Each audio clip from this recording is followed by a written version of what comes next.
Hello everyone, my name is Tommy, and today I will be showing you all how I built this ball bouncing robot. Alright, so starting with the hardware process, we're going to start here with our resistive touchpad. So this is basically just a little screen, and it will sense the location of the ball that's being placed on top of it, and it'll transfer that location right down into the Arduino Mega here, and they will take those X and Y coordinates and basically calculate the direction that the platform needs to rotate. It'll then give those outputs to this breadboard here, which I've wired the three TMC2208 stepper motor drivers to. And those, with these wires, lead into each of the NEMA 17 stepper motors, which basically all they do is just rotate and they drive these three links. And these links are what raise the platform up and down, and they give it its omni-rotational kind of movement. And that's pretty much it for the hardware. Alright, so now that the hardware part is done, we're going to move on with the PID tuning and a demonstration of the robot working, of course.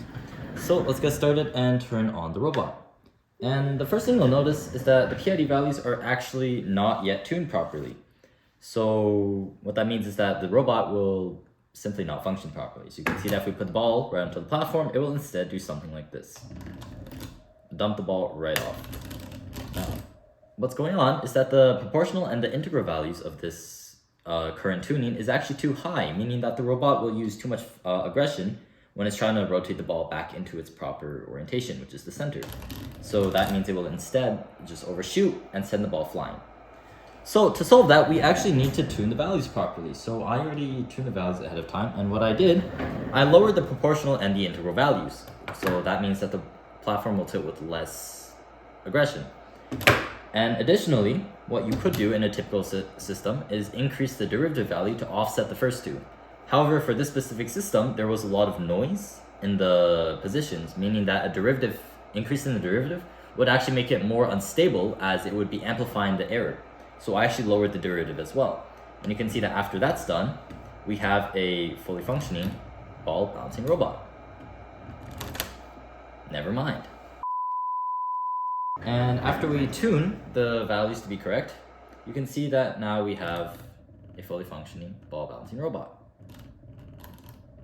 You can push the ball a little bit. I'm a bit scared to push it too far.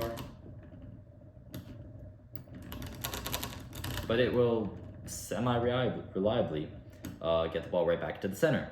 Now, of course, this project will always be improved if we have, let's say, a better microcontroller, as this is an Arduino Mega. For example, a Teensy 4.1 microcontroller actually has almost 30 times the RAM, I believe. So that's obviously one thing that will affect the accuracy of the system. This is my ball bouncing robot.